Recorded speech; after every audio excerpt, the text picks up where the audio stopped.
y el título de este mensaje es El viaje que cambió al mundo. El viaje que cambió al mundo. Hay hechos en la historia que cambiaron al mundo. Hay hechos que inclusive no sucedieron hace mucho tiempo y cambiaron al mundo. Hay hechos que sucedieron hace 200 años que cambiaron al mundo. Hay un hecho por sobre todos los hechos que cambió al mundo, que es el hecho de que cuando Cristo vino a la tierra hace un poquito más de 2000 años, entregó su vida y resucitó. Ese es el hecho de los hechos de los hechos. O sea, situaciones, momentos puntuales de la historia. Puede haber habido pestes que cambiaron el mundo, guerras que cambiaron el mundo, inventos que cambiaron el mundo. Pero yo quiero hablar de un viaje que cambió el mundo. Si sos del CFC, debes conocer estas prioridades que nos dan identidad. No puedes ignorar una de las identidades que tenemos como iglesia. Y cuando termine el mensaje, vas a entender mucho más claro, vas a poder finalizar sabiendo por qué te quiero compartir lo que te estoy compartiendo. Así que vamos directamente al mensaje, a lo que te quiero enseñar, al porqué de las misiones, al porqué del viaje que cambió el mundo y cuál fue ese primer viaje que te estoy mencionando. Todo sucede o todo empieza a acontecer en el libro de los Hechos. El libro de los Hechos nos van a relatar esos acontecimientos cuando Jesús asciende al cielo y deja la iglesia. Todo había ocurrido en una zona geográfica muy pequeña. Y Jesús le dice, todo mi impacto, todo a quienes Él le habla, es en una ciudad o en una zona muy pequeña.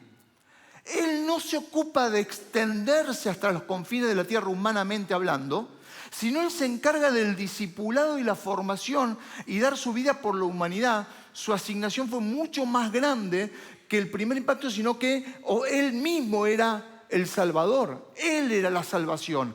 Él era la respuesta al cual tenía que morir y resucitar. Cuando eso sucede, Él va a ascender al cielo y ahí entrega la comisión de cómo se va a expandir, cómo se va a desarrollar la misión de la iglesia. Los discípulos escuchan eso, son llenos del Espíritu Santo, pero en los primeros capítulos del libro de los Hechos hay un silencio en cuanto a la misión. Hechos 1:8 promete que serán llenos del Espíritu Santo, pero vemos un capítulo 2, un capítulo 3, que no es que no hay actividad, no es que no hay sucesos, pero hay algo fuerte que empieza a producir el impacto del Evangelio en otros sitios, y es a raíz de la muerte de Esteban y la persecución que acontece. O sea, cuando Jesús le dice, y van a ser testigos en Jerusalén, en Judea, en Samaria, y hasta lo último, el último de la tierra, no le habían dado bolilla. Estaban ahí. Cuando empezó la persecución, ahí empiezan a irse por miedo. Y se funda una iglesia que fue un testimonio muy fuerte para las misiones. La iglesia de Antioquía, bien al norte, Siria. Desde allí se construye una iglesia que para mí en muchas cosas es admirable. Y no voy a hablarte puntualmente tanto de la iglesia de Antioquía, sino que voy a dar referencia porque ahí comienza el viaje que cambió el mundo. Y sucede en el capítulo 13 de Hechos, versículo 1. En la iglesia de Antioquía eran profetas y maestros. Bernabé, Simeón, apodado el Negro, Lucio de Cirene, Manaén, que se había criado con Herodes el tetrarca, y Saulo. Mientras participaban en el culto al Señor y ayunaban, el Espíritu Santo dijo, me encanta, y parece que uno, la gran comisión y la gran conquista y el impacto comienza en la obra del Espíritu Santo. Es el Espíritu Santo que genera esta inercia o esta sinergia para hacer misiones. Apártenme ahora a Bernabé y a Saulo por el trabajo al que los he llamado, así que después de ayunar, orar e imponerle la mano, le despidieron. Ni Bernabé era de allí, porque Bernabé era de Chipre, ni Saulo ni Pablo era de allí, porque él no vivía en esa ciudad tampoco. Fueron a Antioquía a colaborar y a enseñar, una iglesia que necesitaba instrucción. Pero se convierten en hombres y mujeres llenos del Espíritu Santo. Y en medio del mover del Espíritu Santo, Dios les dice que tienen que enviar por primera vez en la historia a los primeros misioneros que van a salir y van a empezar a navegar por tierra, por mar, navegando, yendo diferentes formas, y van a desarrollar y plantar varias iglesias. Van a ir a predicarle lo que se llama la diáspora, que eran nada más y nada menos que judíos que por diferentes razones de diferentes imperios habían ido y se habían ido y se habían ido y se habían alejado, se habían ido a Turquía, se habían ido a Grecia. Y les va a ir a predicar acerca de Jesús. Un poco la misión es andar a buscar a esos judíos que están viviendo a meses de distancia de donde nosotros estamos y predicarles.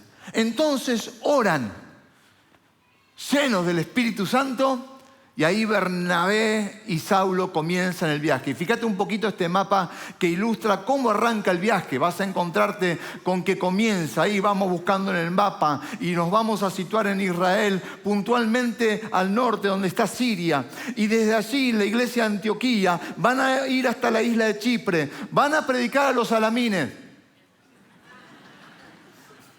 Van a predicar en Pafos, van a fundar iglesias, luego se van al sur de Turquía y en Perga, Antioquía de Pisidia, Iconio, Listra, predican todo el tiempo. Los van a apedrear, los van a perseguir, les van a hacer escenas de celo y de envidia. Pero estos, fíjate que el viaje, vuelven después afirmando la obra que habían hecho. O sea, hay que estar muy loco para volver después de que te apedrearon, que te dejaron como muerto, que ellos creen que te dejaron muerto, pero no se murió, sale y después dice, bueno, voy a volver de nuevo ahí donde me trataron tan amablemente. O sea, ¿qué mente puede o qué persona puede hacer eso? Lógicamente ninguno. Pero había un fuego del llamado. 6 iglesias en diferentes etnias, en diferentes culturas, por primera vez en la historia se están fundando en el primer viaje que se llama Viaje Misionero de Pablo, el primer viaje misionero de Pablo. Acontece de esta manera.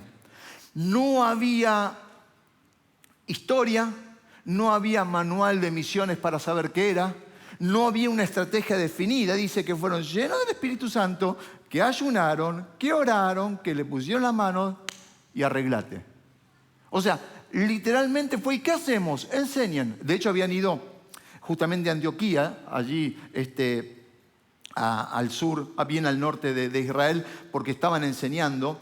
Y Bernabé era con un corazón pastoral tremendo. Pablo era mucho más así filoso, era digamos que se picaba más y que iba más al grano con las cosas. Pero ellos van a barrer y cruzar esas barreras culturales, geográficas, para llevar el evangelio a los gentiles. 2 años hacen ese viaje, guiados por el Espíritu Santo, sin Waze, sin GPS, sin anfitriones, sin dinero para poder costearse buenos hoteles, tal vez usando su propio oficio para donde iban, poder usarlo para sostenerse. Y ahí en esas ciudades, primero llegan a Chipre, donde era oriundo justamente Bernabé, y luego llegan a un lugar para que tengamos claro, una cosa es Antioquía, otra es Antioquía de Pisidia. Antioquía es la iglesia que yo te dije recién, que es la que los envía. Pero en Turquía, en ese viaje misionero, si podemos volver al mapa y podemos ver, ahí está, ahí exactamente, ahí me quedo un ratito.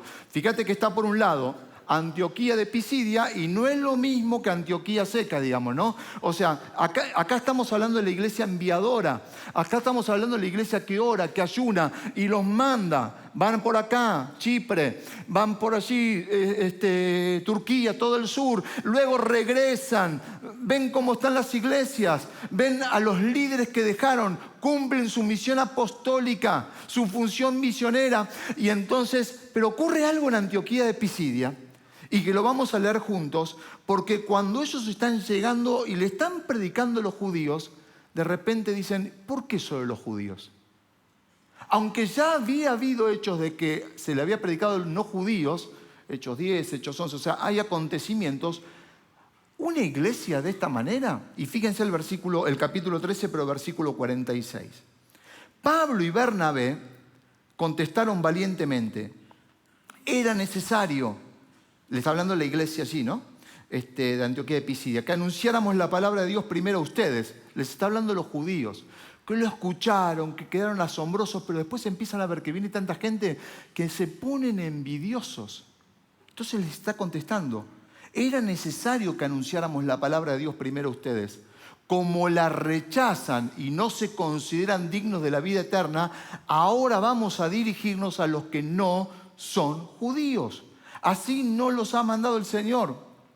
Nos ha mandado el Señor. Te he puesto por luz para las naciones, está citando Isaías, a fin de que lleves mi salvación hasta los confines de la tierra. Está dando cumplimiento no solamente a lo que Jesús dijo, sino al mensaje profético de Isaías. Al oír esto, los que no eran judíos se alegraron y celebraron la palabra del Señor y creyeron todos los que estaban destinados a la vida eterna. La palabra del Señor se difundía por toda la región. Los trataron mal, fundaron iglesias, de alguna manera se enfrentaron y dijeron, chau las barreras étnicas, chau las barreras culturales, vamos a predicarle a todos. Fueron después a Listra, fueron a Iconio, llenaron de pedradas, volvemos ahí, aunque me fui, ellos creen que debo estar muerto.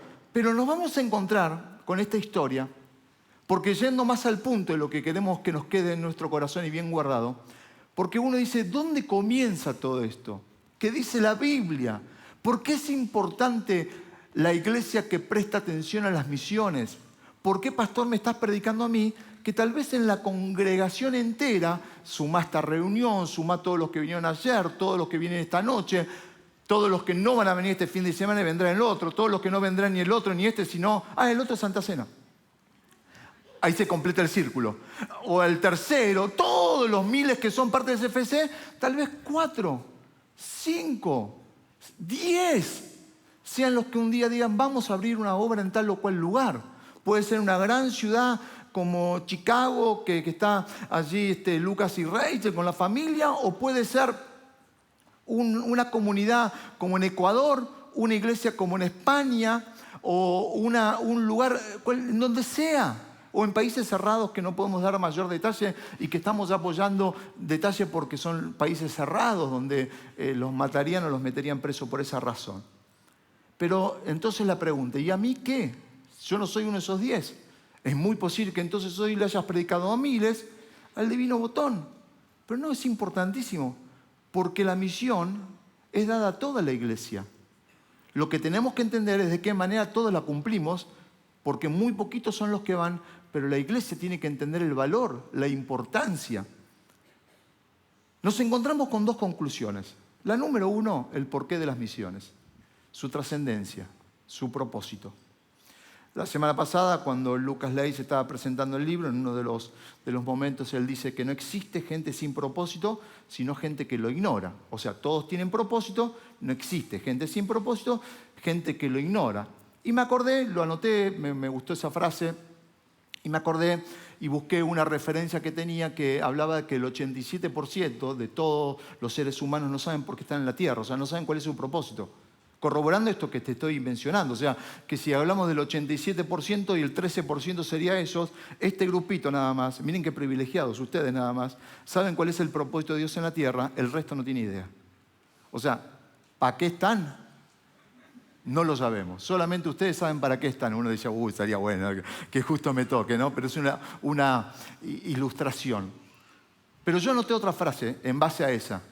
No existe iglesia sin propósito, sino iglesias que lo ignoran. Y me hice esta pregunta. ¿Será la misma regla del 87%?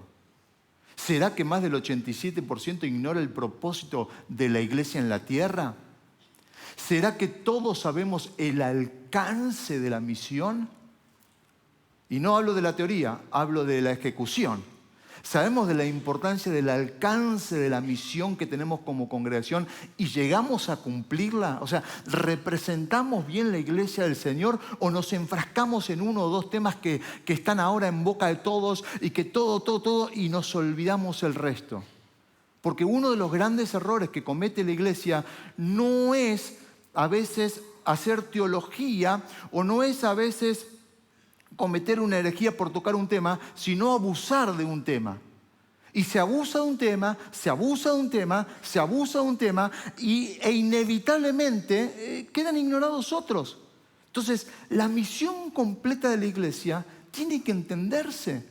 Hay que entender la cultura donde vamos a ir, hay que saber cómo llegar. Susana mencionaba algo. Por muchos años íbamos nosotros y pastoreamos y estábamos con los pastores de la comunidad Yoar, pero ahora necesitamos levantar un liderazgo nuevo, joven, porque los otros pastores ya están viejitos, ya están enfermándose y ellos van a llegar hasta donde sus manos les lleguen. O sea, si Jesús no hizo eso, ¿por qué nosotros lo queremos hacer? Si Jesús preparó a 12, que luego quedan 11, y los va a enviar, se suma Pablo por ahí, después vienen los 120, después se suman 5.000, después se suman 3.000 y comienzan a predicar y aparecen personas que uno dice, ¿quién estuvo ahí en Antioquía? ¿Quién arrancó todo ahí? Porque sabemos que fue Pablo, sabemos que después fue Bernabé, pero hubo gente llena del Espíritu Santo. Entonces, ¿será el alcance de la misión? ¿Por qué misiones?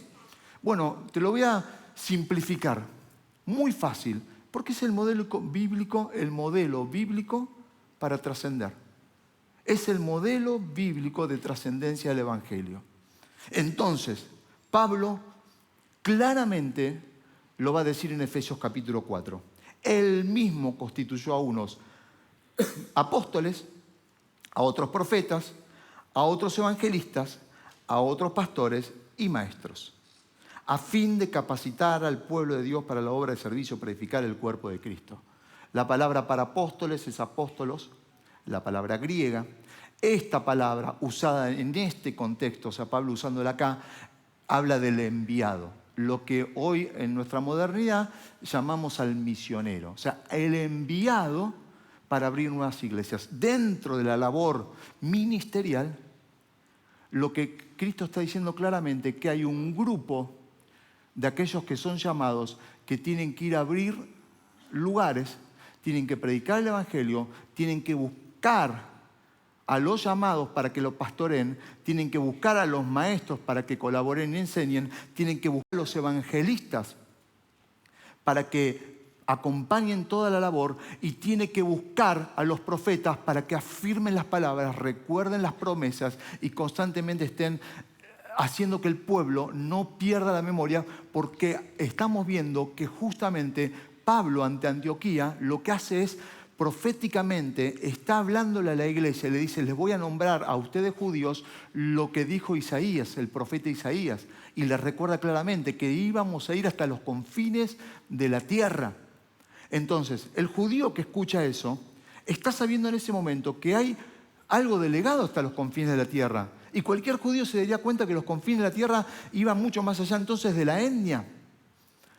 Recién hablé que es el modelo bíblico para trascender la iglesia. Humanamente hablando, existen modelos, o existe un modelo de trascendencia y de necesidades. Humanamente hablando. Hay un psicólogo que me llama la atención porque él cuando escribe, estoy hablando hace muchos años, Maslow, Abraham Maslow, él siendo de origen judío también, parecería que comienza a escribir una pirámide o dibuja una pirámide y va a mencionar algunas necesidades básicas del ser humano. Primero las pone en un orden que luego se discute si ese orden respeta una jerarquía o no. Y uno podría decir, bueno, pero hoy existen muchos modelos más complejos que este, sí es verdad, pero este me ayuda para ir al punto. Y entonces me voy a enfocar en este. Y empieza a mencionar, por eso digo, no importa si la necesidad física es primero, segundo, tercero, hay quienes empiezan a argumentar o empiezan a hablar, no me voy a meter en esos temas, lo quiero usar justamente para llegar a un punto, así que lo voy a usar como un ejemplo, no para poder enseñarte mucho más allá de lo que es aplicarlo a la palabra de Dios. Pero él habla de las necesidades físicas. Entonces hay necesidades básicas del ser humano. O sea, bueno, vos y yo no podemos vivir si no tenemos alimentos, si no tenemos aire, si no tenemos agua, si no tenemos un refugio para el calor, un refugio para el frío, si no dormimos bien. O sea, hay necesidades básicas. Nadie puede vivir sin dormir 2, 3, 4 días, nadie puede beber sin beber muchos días, nadie puede vivir, sin comer. Necesidades físicas. Luego una necesidad de seguridad, básico. Con inseguridad nadie vive, los pueblos perecen por inseguridad. Es una necesidad que todos tenemos de sentirnos seguros donde estamos. En un país como el nuestro, donde salimos a la calle con cierta inseguridad, genera cierta veces psicosis o cierta persecución o cierto temor hasta lógico por momentos. ¿Por qué? Porque no podemos vivir permanentemente asustados por la inseguridad, o la inseguridad de esto o la inseguridad de lo otro. La necesidad del amor, nadie puede vivir sin amor, todos necesitamos afirmación, cariño, sentirnos necesarios, sentirnos conocidos, sentirnos reconocidos, sentirnos extrañados. Hasta ahora yo le diría a Abraham, perfecto, 10 puntos. Pero termina en el último puntito de la autorrealización, como si llegara a ese punto y él podría decir, esta es la cúspide de la pirámide. Cuando el hombre descubre todo su potencial, cuando logra decir, tengo una gran satisfacción por mi crecimiento. Y va a poner la autorrealización como la mayor jerarquía de necesidad. O sea, un antropocentrismo. El hombre, como centro de todo lo que está sucediendo. Y lo dejó. A los años, él empieza a escuchar opiniones. Él considera que la cúspide entonces de todo, por lo que vamos entendiendo, es el yo. Se empieza a dar cuenta, y digo, qué cabezón, porque teniendo todo el origen y toda la base, no es que había que inventar nada. Y empieza a descubrir que muchos están buscando algo más allá de sí mismos, o sea, más allá del yo. Algo que lo pueda centrar en los demás. Y entonces agrega una sexta necesidad, y lo podemos ver agregado en este nuevo dibujo, que es la trascendencia. Y ahí estoy llegando. Es aquel que vive y hace una diferencia. Ayuda a otros. Es aquel que se conecta con algo mucho más grande que uno mismo. Y acá voy al punto. Porque esto se acerca a la segunda gran conclusión que quiero darte en esta mañana. La segunda gran conclusión es, somos llamados a algo mucho más grande de lo que podemos imaginar, que es ser y hacer iglesia. Una de las necesidades fundamentales del ser humano es conectarse con algo mucho más grande que uno mismo. Trascendencia es cuando uno logra vivir una vida que pueda hacer la diferencia en ayudar a otros. En este caso que te citaba antes, fue llegar a la conclusión de esta insatisfacción en la gente que le iba contando, pero no me alcanzó esto, no cubrió todas mis necesidades. Suplí lo físico, suplí la estima, suplí acá, pero me está faltando algo y no es la autorrealización, ni siquiera es ponerme yo en el pináculo de todo, o sea, como estar arriba. Y empezaron a darse cuenta que hacer algo por los demás, ayudar a otros a descubrir su propósito en la vida, darse cuenta que podían ser parte de algo mucho más grande que ellos podían imaginar, les hacía entonces sentir que tenían cubiertas sus necesidades. Y diríamos en Argentina, chocolate por la noticia. No inventaron nada. La Biblia claramente, Jesús claramente nos enseña de eso. Jesús claramente nos dice que somos como iglesia llamados a eso, a algo mucho más grande de lo que podemos imaginar. Entonces, hablando de este tema, te quiero decir, eso es misiones. Misiones es la respuesta a nuestra necesidad de profundidad y de diseño. Misiones es la respuesta para que ayudemos a otros a conocer a Cristo. Y es la razón por la cual la iglesia existe, ayudar a otros a conocer a Cristo. Quiero que te quites una imagen de romanticismo de misiones. Misiones no es solamente estar en los lugares donde las etnias son totalmente diferentes y puedo estar en el centro del África o en el centro de la India o en el lugar. Misiones es hacer que otros conozcan a Cristo. Porque misiones es cumplir la misión. Misiones es la gran comisión que comienza cuando vos en tu trabajo le hablas a alguien y le compartís de Jesús, tu misión de trascender en familias que trabajan con vos todos los días y en poder predicarles de Cristo. Y estás cubriendo tu necesidad de propósito, porque tu necesidad de propósito, nuestra necesidad de diseño, es la necesidad de la iglesia. La necesidad de la iglesia, la necesidad de diseño y propósito de la iglesia es hacer conocer a Jesús. Cuando lo logramos y cuando somos parte de ese gran mecanismo que es la iglesia, esa gran institución que es la iglesia, que en diferentes formas, en el discipulado, en la ayuda social, en la predicación directa del Evangelio, en edad por edad, en esto, en lo otro, no se desconcentra y hace que todos puedan conocer a Cristo, estamos cumpliendo la misión, estamos cumpliendo la gran comisión.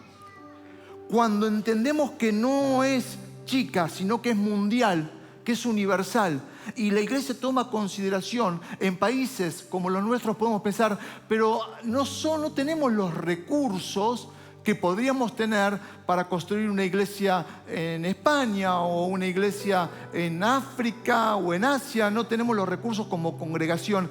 Es que no se nos está pidiendo los recursos, serían geniales, sino se está pidiendo lo poco de muchos. Porque si los millones que somos hacemos lo que tenemos que hacer como parte de la misión global y nos ocupamos de esta parte de la misión donde los que tienen un llamado misionero, un llamado apostólico salen, el resto tiene que entender bien claramente. Entonces, ahora, ¿qué nos toca a nosotros hacer? Lo han simplificado en un término: ir, orar o dar. Y estoy totalmente de acuerdo.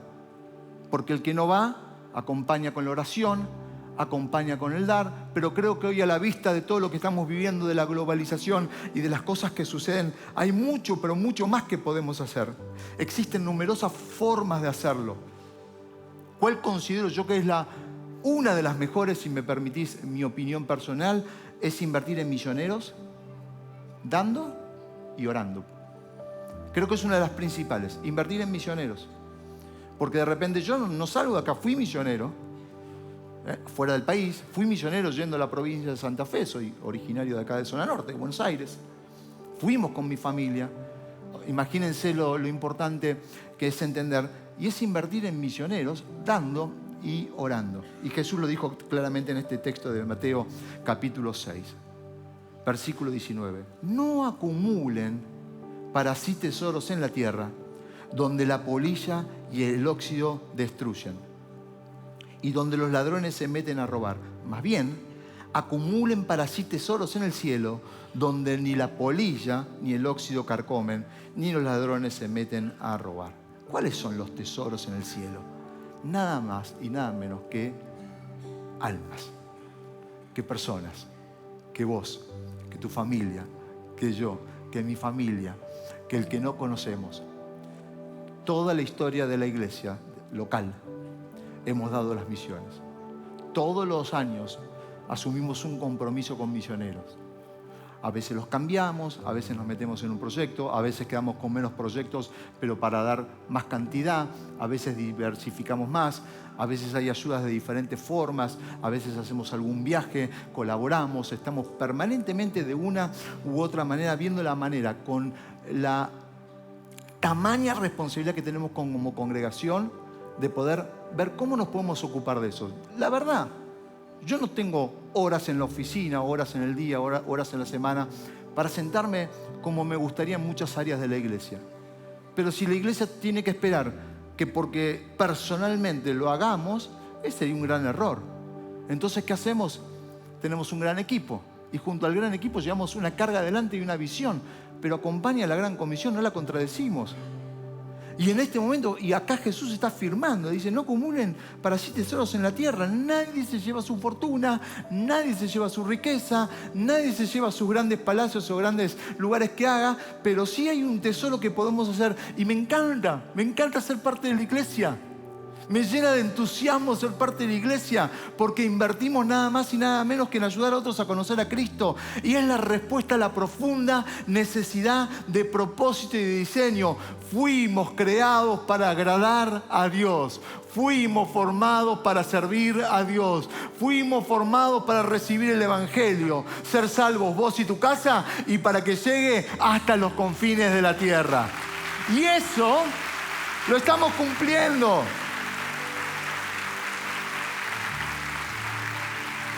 Entonces, pastor, ¿cómo respondemos a ese llamado? Volvamos a Pablo. ¿Cómo respondió? Sí, Señor. Sentimos, oramos, ayunamos, Dios nos habló, bendecilo. Saben que hasta hace muchos años atrás así eran las iglesias y eran literales. Entonces venía un hermanito y decía: yo me quiero ir a abrir una iglesia. Amén. lo subían arriba, Señor, bendícelo, se va a ir a abrir una iglesia a la ciudad de tal acá, 433 kilómetros. Chao. ¿Dios te llamó? ¿Dios te suplirá? Y era hasta una sana costumbre hacerlo de esa manera. Y digo, bueno, en muchos casos, gloria a Dios, porque si vos escuchás el testimonio de muchos pastores, habiéndole puesto la mano, imponiéndolo bien a lo bíblico, no había nada antibíblico. Pero después no sabíamos si el tipo había comido durante un mes, 2 meses, si no había comido, si le había agarrado lepra, si le había agarrado... y de golpe volvía. Claro, imagínense. Estamos hablando que no había comunicaciones, no había mensaje para... Llegué bien, mandame el Google, ¿cómo se llama? El que te va acompañando en el viaje para ver si llegaste. ¿Qué? Google, vos suponías que habías llegado y a los 3 años volvía y te decía, estuve bien estos 3 años. Ah, mirá, qué bueno, no sabíamos nada de vos. O te mandaba una carta que te llegaba a los 60 días y cuando vos lo recibías decía, quiero decirte que mi esposa está embarazada. Pero cuando vos te llegaba la carta ya tenía 3 años el nene más o menos.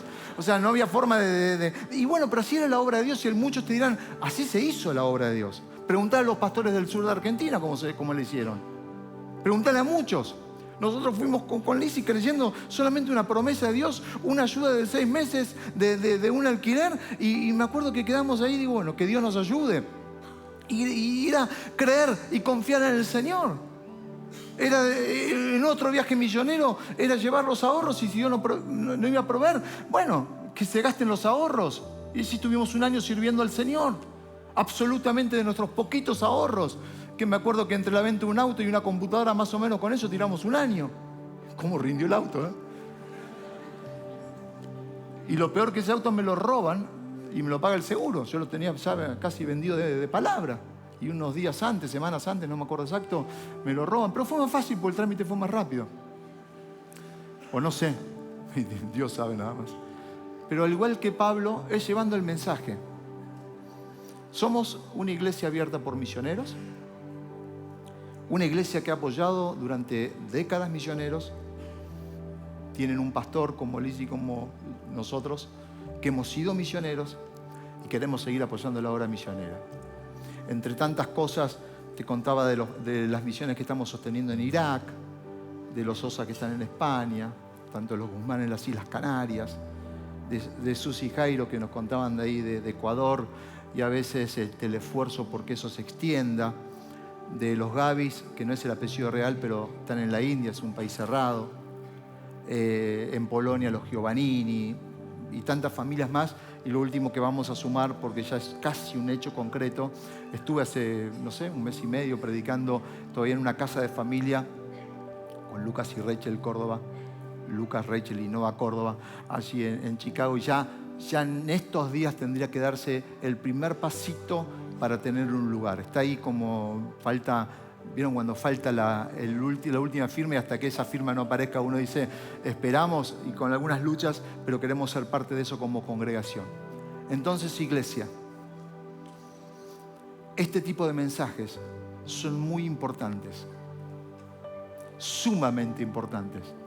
Quien cumple con la misión y hace la misión, la gran comisión, hace la voluntad de Dios. Quien hace la voluntad de Dios, agrada a Dios. Y Dios bendice una iglesia que cumple la misión. Porque lo que Dios quiere ver de nosotros no es cuán modernos o cuán no modernos o cuán originales podemos ser. Eso viene como consecuencia. Mientras no haya nada raro, Dios permite, está bueno conocer las culturas, es decir, queremos llegar a los jóvenes, a los adolescentes, a los adultos mayores, ver la manera. Pero lo que Dios no negocia es la comisión, es la misión. Dios no negocia que no prediquemos el Evangelio. Dios no negocia que no hablemos de Jesús, porque si no, ¿para qué existimos? Cambiamos y ponemos, no sé, ONG tal y cual, o fundación. Y no, la fundación la tenemos para la ayuda solidaria, pero predicamos el Evangelio, somos iglesia por sobre todas las cosas. Entonces, ¿qué vamos a hacer hoy como hacemos todos los años? Vemos nuestro compromiso. Esto es algo por fe.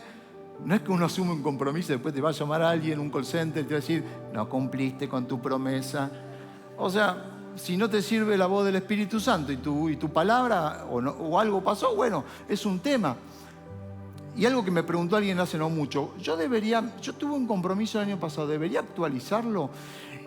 Y si te prometiste en septiembre, hay como un 200 y pico de por ciento de inflación en este país, o sea, ya prácticamente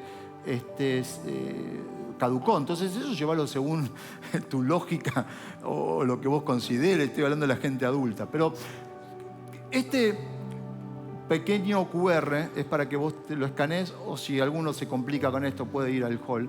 Es para que vos digas así: yo me voy a comprometer durante 12 meses por mes a dar este importe, porque queremos sumar a los compromisos de fe. Queremos sumar a los compromisos con la ayuda misionera. Todo lo que vos te comprometas es para sostener a todos los misioneros que te acabo de nombrar y los proyectos que vayan surgiendo en el país. Hemos ido a un lugar, hemos apoyado, hemos ido a otro lugar. En los viajes que a veces hacemos, siempre visitamos un pastor que está haciendo una obra nueva y le dejamos una ofrenda.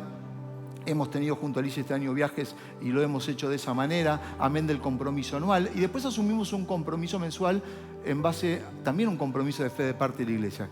¿Qué vamos a hacer? Primero orar y después vos vas a escanear esto o sacarle una foto o hacer como quieras, pero no, yo les doy unos minutos de acuerdo a lo que vos sientas. No te pido que seas emocional.